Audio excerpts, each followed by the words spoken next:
Hello दोस्तों, नमस्कार। मैं दुर्गेश सिंह आप सभी का स्वागत करता हूं अपने यूट्यूब चैनल पर। तो आज मैं लेके आया हूं अपना चैप्टर नंबर 5.2 ही है, जो कि यार लास्ट क्वेश्चन बचा हुआ था। तो अपना 3 क्वेश्चन बचा हुआ था इसमें से। कितना? 3 क्वेश्चन बचा हुआ था। तो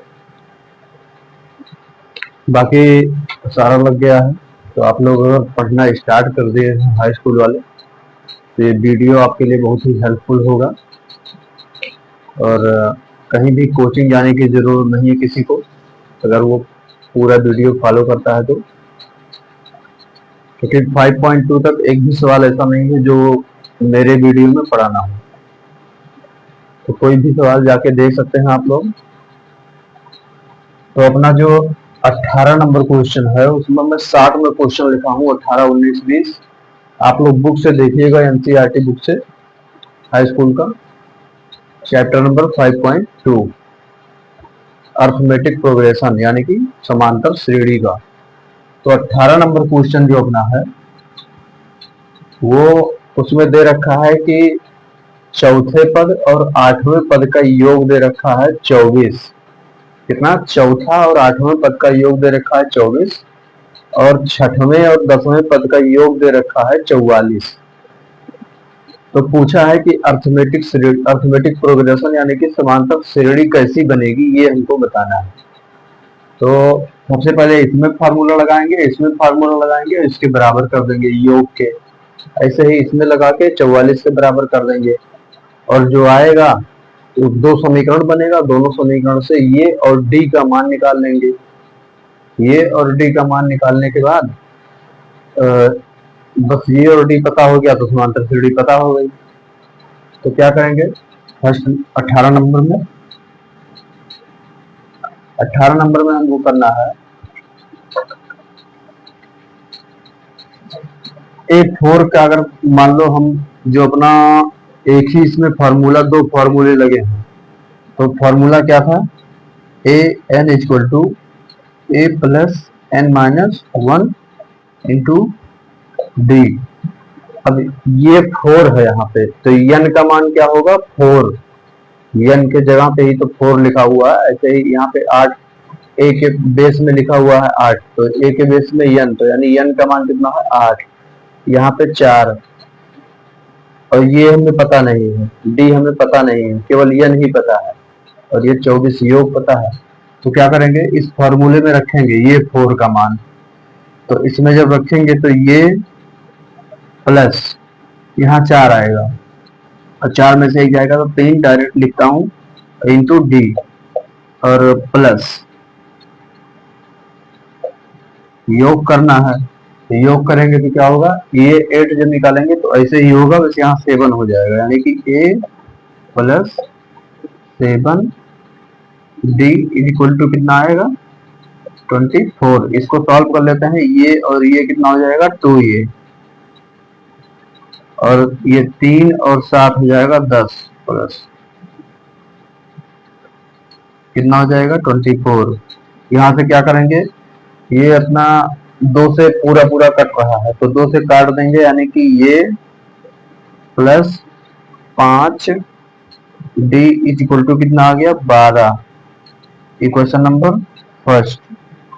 ऐसे ही इसमें लगाएंगे, तो इसमें लगाएंगे तो क्या होगा? ये प्लस 6 है तो 7, 6 है तो 5 डी हो जाएगा, प्लस इसमें लगाएंगे तो ए प्लस 9 हो जाएगा, क्योंकि ये 10 है और एक जाएगा तो 9 डी हो जाएगा, और इज इक्वल टू 44। ये हो गया अपना। अब क्या करेंगे? ये और ये जोड़ेंगे, और ये जोड़ेंगे तो 9 5, ये 2 ये हो जाएगा, और 9 और 1 10, 4 14 हो जाएगा, 14 डी, 9 5 14 इंटू 44 इक्वल टू, इसमें भी 2 से 2 सब में मिल रहा है, तो ये प्लस 7 डी इक्वल टू कितना हो जाएगा? 22। इक्वेशन नंबर सेकंड हो गया अपना।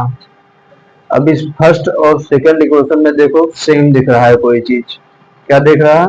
अपना ए ये सेम दिख रहा है, तो घटाएंगे तो ये खत्म हो जाएगा। तो मान लो हम equation number second minus first कर रहे हैं, तो ऐसा जब करेंगे तो ये और ये कट जाएगा, 7 में से 5 जाएगा तो कितना 2, और 12 में से 22 में से 12 जाएगा तो 10। अब क्या होगा, डी का मान कितना आ गया 5, डी का मान 5 आ गया। अब इस डी के मान को इसमें रख देंगे, तो डी के मान को इसमें रखेंगे तो 25 आ जाएगा, ये यहाँ 25 हो जाएगा, यानी कि इसमें ये प्लस 25 इक्वल टू 12 हो जाएगा। और तो ये का मान कितना आएगा 13 माइनस का 13 आएगा, क्योंकि ये 25 इधर जाएगा माइनस में होगा, और 12 में से 25 घटाएंगे तो कितना माइनस का 13 आएगा। अब श्रेणी हमको बनानी है, यानी कि अर्थमेटिक प्रोग्रेशन बनाना है। तो सबसे पहले क्या लिखते हैं 13 माइनस का ए, प्रथम पद लिखेंगे तो माइनस का 13। दूसरा पद लिखने के लिए 5 को प्लस करेंगे, जो डी अपना आता है उसको प्लस करते हुए लिखते हैं, अगर माइनस में आता है तो माइनस करते हुए लिखते हैं, तो प्लस में आया तो प्लस करेंगे। तो दूसरी श्रेणी बनाने के लिए दूसरा पद क्या करेंगे प्लस करेंगे, तो प्लस करेंगे तो माइनस 13 है, और ये प्लस 5 करेंगे तो 8 आएगा, माइनस का 8 आ जाएगा, कॉमा फिर प्लस 5 करेंगे तो कितना होगा माइनस का 3। ऐसे ऐसे ये श्रेणी चलती रहेगी। अपना 3 ही लिखना था, इसलिए मैंने 3 ही लिखा, उसमें बोला क्वेश्चन में 3 पद लिखे, तो अपना 3 पद ये हो जाएगा। अब ये माइनस का 13 प्रथम पद आ गया, और ये डी जोड़ेंगे 5, तो ये आ जाएगा माइनस का 13 प्लस 5 करेंगे तो क्या आएगा माइनस का 8 ही तो आएगा, तो ये आ गया, और ये माइनस का 3 आ गया 5 जोड़ने पर। तो अपना ये क्वेश्चन था 18 नंबर, ज्यादा हार्ड है नहीं। अगर आप लोग शुरू से जुड़े हुए हैं तो ये सब क्वेश्चन, सारा क्वेश्चन हलवा की तरह लगेगा, कोई दिक्कत की बात नहीं है। तो 18 नंबर सॉल्व। 19 नंबर पे चलते हैं।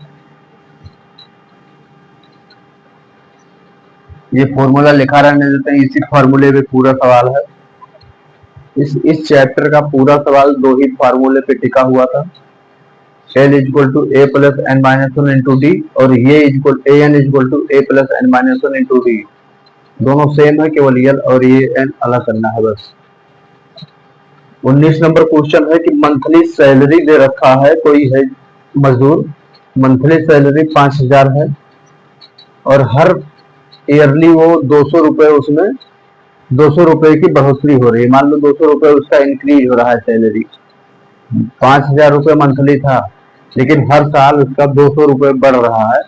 तो ये पूछा है कि 7000 पहुंचने तक उसको कितने साल लगेंगे, ये हमको बताना है। तो क्या बताना है अपने को, अगर ऐसा क्वेश्चन है तो 7000 पहुंचने में कितने साल लगेंगे, तो ये अपना समांतर श्रेणी बनेगी, और उसमें यनवा पद निकाल लेंगे, टोटल पद कितने आएंगे तो टोटल वो साल हो जाएगा, टोटल पद निकालेंगे तो टोटल साल आ जाएगा। अब हम श्रेणी बनाते हैं, सबसे पहले तो इसमें श्रेणी बनाएंगे। तो श्रेणी कैसे बनेगा 19 नंबर में, ये अपना है 5000 मंथली सैलरी है उसका, कॉमा 200 रुपए की बढ़ोतरी हो रही है हर साल, तो क्या करेंगे 5000 में 200 जोड़ देंगे, यानी कि डी अपना जो है 200 है, और प्रथम पद है ये, ज्यादा जोड़ने घटाने की जरूरत नहीं, लेकिन श्रेणी बना देता हूं मैं, तो हो जाएगा अपना कितना 5200, फिर आएगा 5400, ऐसे ऐसे श्रेणी चलेगी, और 7000 तक पहुंचने तक, टोटल 7000 पहुंचने तक उसको कितने साल लगेंगे ये हमको बताना है। तो यानी कि पद निकालना है, टोटल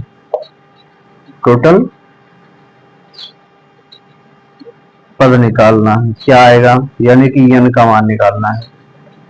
अब अपना फॉर्मूला ये है, और एक यल वाला फॉर्मूला, तो इसमें यल वाला फॉर्मूला, क्योंकि लास्ट वाला पद पता है हमको, प्रथम पद भी पता है, डी भी पता है, सिर्फ एन नहीं पता है। तो सबसे पहले कौन सा फॉर्मूला इसमें लगेगा, यल वाला। जब लास्ट पर पता होता है तो यल वाला फार्मूला लगाते हैं, जब नहीं पता होता है तो ये एन वाला फार्मूला लगाएंगे। तो l equal to A plus N minus one into d में रखेंगे। यल का मान कितना, 7,000। ए का मान कितना है, 5,000 प्लस एन का मान कितना है पता नहीं, डी का मान कितना है 200। अरे 200 रुपए हर साल बढ़ रहा है ना, तो सार्वंतर कितना होगा, 200 होगा डी का मान। तो यहाँ से अपना 5,000 इधर आएगा तो बचेगा कितना, 2,000 equal to N minus one into D यानी कि 200। तो N minus one equal to क्या होगा, 2,000 डिवाइड बाई 200। ये 0 से 0 कटेगा, ये 2 से कटेगा, ये 10 आएगा। तो एन का मान कितना आएगा, एक इधर जाएगा तो 11, यानी कि 11 साल में उसकी सैलरी 7,000 रुपए पहुंच जाएगी। बहुत कम वृद्धि हो रही है, 11 साल लगते हैं उसको 7,000 जाने में।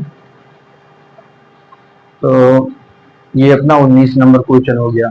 20 नंबर क्वेश्चन में क्या है, 20 नंबर में है कि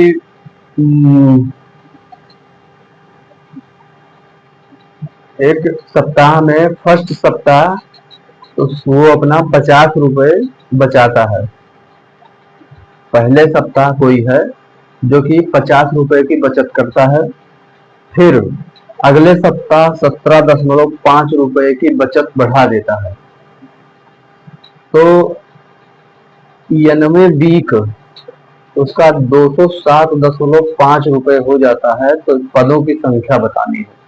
सेम क्वेश्चन है, इसको मैं छोड़ रहा हूं आप लोगों के लिए homework. 20 number question homework, same question है।